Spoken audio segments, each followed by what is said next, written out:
कथा बताइए। द्वारपालों ने रोक दिया, कहाँ जा रहे हो? हमें अपने मित्र कन्हैया से मिलना है। द्वारपाल बोले, तुम मित्र लग तो नहीं गए? सुदामा बोले, पूछ लो, हमारा नाम बता देना। कहना दीन सुदामा आया। द्वारपाल अंदर गए। क्या बात महाराज? कुछ भी नहीं, आपका कोई मित्र बता रहा है और हालत उसकी बेहाल है। कैसी? शीश पगाना जगा तन में प्रभु जाने को आही बसे के ही ग्रामा। धोती फटी सी लटी दोपटी अर पाय ओ पायन की नहीं सामा। द्वार खड़ा तुझे दुर्बल एका,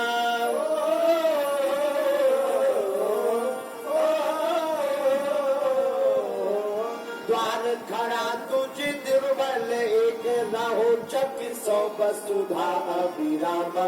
पूछत दीन दयाल को धाम बतावत आपनो नाम सुदामा। पूछत दीन दयाल को धाम बतावत आपनो नाम सुदामा। और जहाँ द्वारपाल ने कहा अपना नाम सुदामा बता रहे, तो सुनते ही दौड़े चले आए मोहन। लगाया गले से सुदामा को मोहन, लगाया गले से सुदामा को मोहन। सुनते ही दौड़े चले आए मोहन।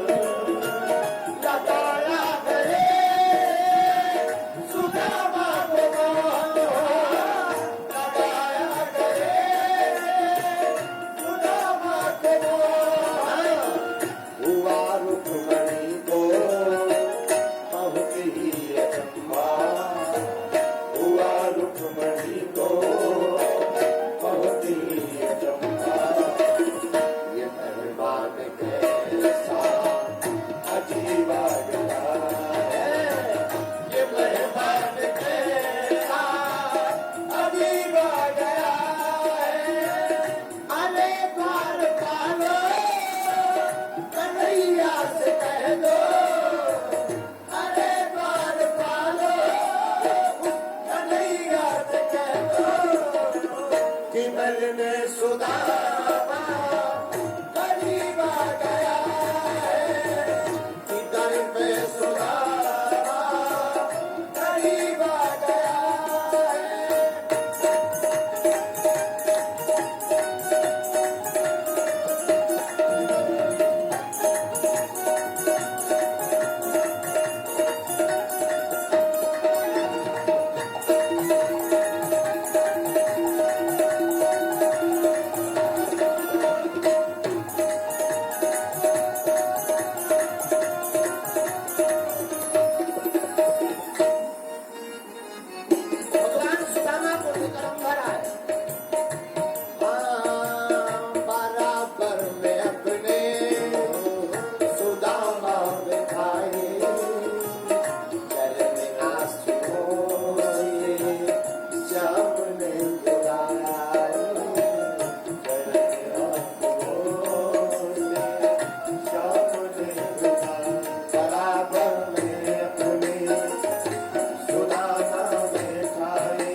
जी चरणों से आंसुओं को धुलाया, चरणों को धुला करके स्नान करवाया, भोजन करवाया। लेकिन आज बड़ी दुर्दशा हो गई। क्या? आज 56 भोग रखे हैं तो सुदामा जी को भूख नहीं लगी। अब तो मन ही मन भूख को गाली देने लगे। अरे भूख, तू भी बड़ी बाबरी है। जब भोजन नहीं था तब तू सता रही थी, अब भोजन है तो तू आ नहीं रही। और ऐसा होता ही है, जब भोजन होते हैं तब भूख नहीं होती है, जब भोजन नहीं होते तब बढ़िया पनीर की याद आती है। कोई पनीर होता, सब्जी होती, आहा क्या कहना, दाल चावल होते, आहा फिर वो देखो क्या बात है। तो मन है बड़ा विचित्र है, ये भूख भी खतरनाक। मन ही मन सुदामा जी भूख को गाली देते। आगे भगवान अपने अंतापुर में सुदामा जी को लेटाते, चरणों को दबाते। चरणों को दबाते दबाते भगवान ने पूछा, अरे सुदामा जी बचपन से ही तुम तो महात्माओं जैसे रहे, अक्खर फक्कर रहे, शादी वादी भाई के ऐसे ही घूम रहे अकेले। सुदामा जी शर्मा गए। नहीं नहीं शर्माओ ना भाई, ये शादी। सुदामा जी इशारा करके बोले हाँ वही है। हाँ भाभी जी कैसी है? बढ़िया। अच्छा लाला तू भी तो बड़ा बचपन से नटखट रहा, चंचल रहा, चतुर रहा, तेरी शादी वादी भाई के अरे ऐसे ही राजा बनो घूम रहा हूँ। द्वारकाधीश बोले भैया शादी भाई के नहीं भाई, प्रमाण पत्र देख लो, हम प्रणाम करवाए दे रहे, आशीर्वाद दे दो। हाँ ठीक है, लाओ लाओ। इशारा करो भगवान ने, सबको बुलाओ। 16,108 देवियों की लंबी लाइन लग गई। रुक्मणी जी आई, सुदामा जी को प्रणाम किया, आशीर्वाद दिया। सुदामा जी ने दीर्घायु हो, सौभाग्यवती भवा, धनवती भवा, पुत्रवती भवा। सत्यभामा जी आई, सौभाग्यवती भवा, धनवती भवा, पुत्रवती भवा। इशारा करके सुदामा जी बोले दो दो। भगवान द्वारकाधीश बोले अभी तो पिक्चर शुरू हुई है। सुदामा जी ने सोचा राजा है, कितनी होगी, 4-5 राजाओं की होती है, कोई दिक्कत नहीं। बोला तीसरी आई, सौभाग्यवती भवा, धनवती भवा, पुत्रवती भवा। और सौभाग्यवती भवा, धनवती भवा, पुत्रवती भवा, सौभाग्यवती भवा, धनवती भवा, पुत्र। 100-150 को आशीर्वाद दे पाए और सांस भूल गई। सुदामा जी बोले भैया जी बता, जी तेरी है कि पूरे मोहल्ला की बुला लेंगे? सुदामा जी धीरे, भगवान द्वारकाधीश धीरे से बोले अपनी है।